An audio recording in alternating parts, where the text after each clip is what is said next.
സമുദ്രനിരപ്പിൽ നിന്ന് ഏകദേശം 1600 മീറ്റർ ഉയരത്തിൽ സ്ഥിതി ചെയ്യുന്ന മൂന്നാർ ദക്ഷിണേന്ത്യയിൽ ഇന്ന് ഏറ്റവും കൂടുതൽ സന്ദർശകർ എത്തുന്ന ഹിൽ സ്റ്റേഷനാണ്. ദക്ഷിണേന്ത്യയിലെ ബ്രിട്ടീഷ് സർക്കാരിന്റെ വേനൽക്കാല റിസോർട്ടായിരുന്നു ഈ സ്വർഗീയ സുന്ദരി. മലനിരകളിലെ കൊളോണിയൽ ബംഗ്ലാവുകൾ ഈ സ്ഥലത്തിന്റെ മഹത്തായ ഭൂതകാലത്തെക്കുറിച്ച് അഭിമാനിക്കുന്നു. മൂന്നാർ സ്ഥിതി ചെയ്യുന്നത് 3 നദികളുടെ സംഗമ സ്ഥാനത്ത് ആയതിനാലാണ് ആ പേര് ലഭിച്ചത്. 12,000 ഹെക്ടറിലധികം സമൃദ്ധമായ തേയിലത്തോട്ടങ്ങൾ ഈ സ്ഥലത്തിന് മനോഹരമായ ഒരു പശ്ചാത്തലം സൃഷ്ടിക്കുന്നു. മഞ്ഞുമൂടിയ മലനിരകൾ, പച്ചപ്പ് നിറഞ്ഞ തേയിലത്തോട്ടങ്ങൾ, വെള്ളച്ചാട്ടങ്ങൾ എന്നിവയ്ക്ക് പേരുകേട്ട മൂന്നാർ പ്രകൃതി സ്നേഹികൾക്കും ശാന്തത തേടുന്നവർക്കും ഒരു സങ്കേതമാണ്. ദക്ഷിണേന്ത്യയുടെ കാശ്മീർ എന്നും വിളിക്കുന്ന മൂന്നാർ ഒരു ജനപ്രിയ ഹണിമൂൺ ഡെസ്റ്റിനേഷൻ കൂടിയാണ്.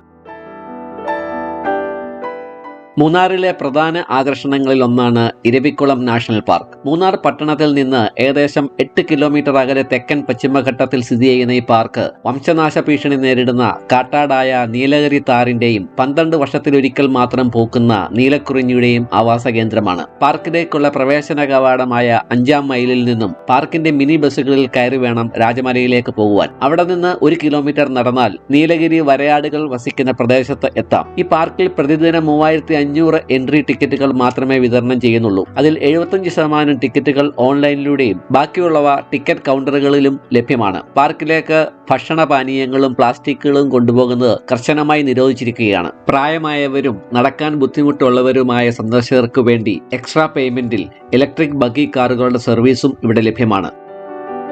1978 കേരള സർക്കാർ ദേശീയോദ്യാനത്തിന്റെ പദവി ഉയർത്തുന്നതുവരെ ഈ പാർക്കിന്റെ പ്രദേശം ഒരു ഗെയിം റിസർവായിട്ടാണ് നിലനിന്നിരുന്നത്. 92 ചതുരശ്ര കിലോമീറ്റർ വിസ്തൃതിയിൽ പരന്നു കിടക്കുന്ന ഇരവിക്കുളം ദേശീയോദ്യാനം ഉയരത്തിലുള്ള പുൽമേടുകളാൽ മൂടപ്പെട്ടിരിക്കുന്നു. സമുദ്രനിരപ്പിൽ നിന്ന് 2000 മീറ്റർ ഉയരത്തിൽ സ്ഥിതി ചെയ്യുന്ന ഒരു സെൻട്രൽ റോളിംഗ് പീഠഭൂമിയാണ് ദേശീയോദ്യാനത്തിന്റെ പ്രധാന പ്രകൃതിദത്ത ഘടന. 2695 മീറ്റർ ഉയരമുള്ള ആനമുടിയാണ് ഈ പാർക്കിലെ ഏറ്റവും ഉയർന്ന കൊടുമുടി. പാർക്കിന് ചുറ്റുമുള്ള ഉയർന്ന പീഠഭൂമികളും കുന്നുകളും പ്രധാനമായും പുൽമേടുകളാൽ മൂടപ്പെട്ടിരിക്കുന്നു. അതേസമയം പാറക്കെട്ടുകളുടെ അടിത്തട്ടിൽ കുറ്റിച്ചെടികൾ ദൃശ്യമാണ്. കുന്നുകൾക്കും പീഠഭൂമികൾക്കും ഇടയിലുള്ള താഴ്വരകളിലാണ് ഷോളവനങ്ങൾ സ്ഥിതി ചെയ്യുന്നത്. ഭൂവിസ്തൃതിയുടെ 60% പുൽമേടുകൾ നിറഞ്ഞ ഈ സ്ഥലങ്ങൾ കൂടുതലും കാട്ടുപുല്ലും അവിടെയും ഇവിടെയും ചിതറിക്കിടക്കുന്ന മരങ്ങളും നിറഞ്ഞതാണ്.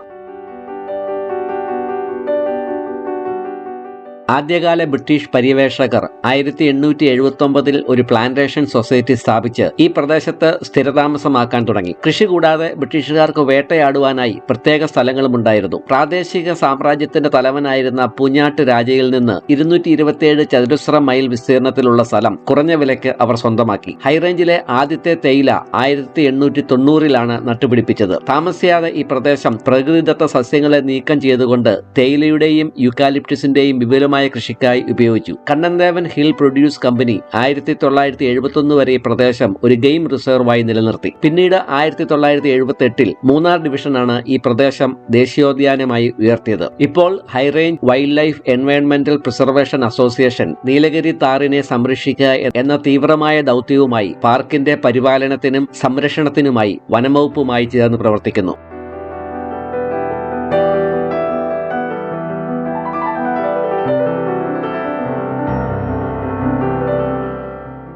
വംശനാശ ഭീഷണി നേരിടുന്ന നീലഗിരി താർ വലിപ്പം കുറഞ്ഞ ഇരുണ്ട പരുക്കൻ രോമങ്ങളോട് കൂടിയ ഒരിനം കാട്ടാടാണ്. ഈ അപൂർവ ജീവികളെ കാണാനുള്ള ഏറ്റവും നല്ല മാർഗം അവ താമസിക്കുന്ന സ്ഥലത്തേക്ക് ഈ റോഡിലൂടെ 1 കിലോമീറ്ററോളം നടക്കുക എന്നതാണ്. വർഷങ്ങളായി മനുഷ്യ സാന്നിധ്യത്തോട് ശീലിച്ചവരും മര്യാദയുള്ളവരുമാണ് ഇവ. അവയുടെ കൂടെ നിന്ന് ഫോട്ടോ എടുക്കാം. എന്നാൽ അവയെ തലോടുന്നതും ഭക്ഷണം കൊടുക്കുന്നതൊക്കെ നിയമവിരുദ്ധമാണ്. ഫെബ്രുവരി മാർച്ച് മാസങ്ങളിൽ വരയാടുകളുടെ പ്രജനനത്തിനായി ഈ പാർക്ക് അടച്ചിടുന്നതിനാൽ പൊതുജനങ്ങൾക്ക് പ്രവേശനമില്ല. വരും തലമുറകളോട് നിങ്ങൾക്ക് പറയാൻ കഴിയുന്ന ഒരു കഥയാണ് ഇവിടുത്തെ വരയാടുകളുടെ അപൂർവ കാഴ്ച.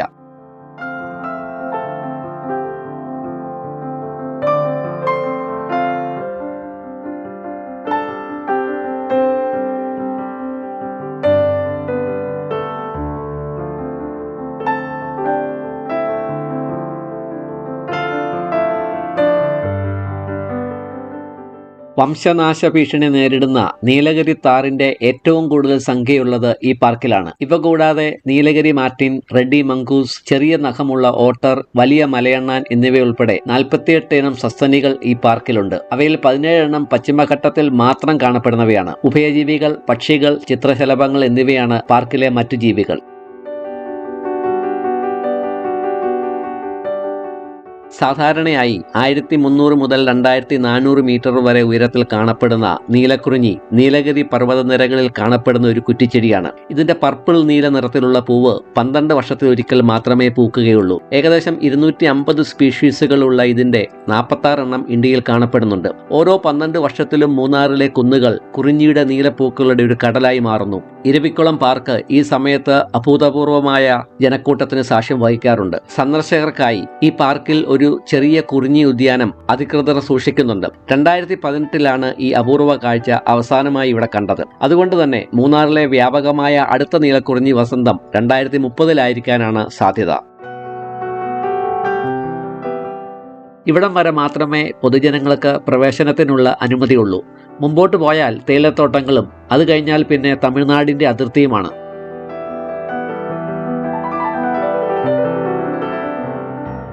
നിങ്ങൾക്ക് എത്ര നേരം വേണമെങ്കിലും ഈ പാർക്കിൽ ചിലവഴിക്കാം. എന്നാൽ പാർക്കിൽ നിന്ന് മടങ്ങുന്നതിന് മുമ്പായി ഇവിടെയുള്ള സ്റ്റോറി ഓഫ് ദ പാർക്ക് എന്ന പ്രദർശനം കൂടി കാണാൻ മറക്കരുത്. ഇരവിക്കുളം പാർക്കിന്റെ ചരിത്രവും ഉത്ഭവവും അതുപോലെ തന്നെ ഈ പാർക്കിൽ കണ്ടുവരുന്ന അപൂർവമായ സസ്യങ്ങളുടെയും ജീവികളുടെയും വിവരങ്ങളും അവയെ സംരക്ഷിക്കാൻ നടത്തിവരുന്ന വിവിധ പ്രോഗ്രാമുകളുടെ വിവരങ്ങളുമെല്ലാം ഇവിടെ മനോഹരമായി ചിത്രീകരിച്ചിട്ടുണ്ട്.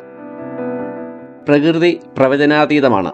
അതുപോലെ തന്നെയാണ് അതിൽ വസിക്കുന്ന ജീവജാലങ്ങളും. മൃഗങ്ങൾ കാണപ്പെടുമെന്ന് ഉറപ്പൊന്നുമില്ലെങ്കിലും നിങ്ങളുടെ ക്യാമറ തയ്യാറാക്കി വെച്ചുകൊള്ളുക. പ്രകൃതിയുമായി ഇടകലരുകയും മൃഗങ്ങളെ അവയുടെ സ്വാഭാവിക ആവാസ വ്യവസ്ഥയിൽ കാണുകയും ചുറ്റുമുള്ള സമൃദ്ധമായ സസ്യജാലങ്ങൾ ആസ്വദിക്കുകയും ചെയ്യാൻ സാധിക്കുന്നതിനാൽ ഇരവിക്കുളം ദേശീയോദ്യാനം സന്ദർശിക്കുന്നത് ഒരു പുനരുജ്ജീവനത്തിന്റെ അനുഭവം ആകുമെന്നതിൽ സംശയമില്ല.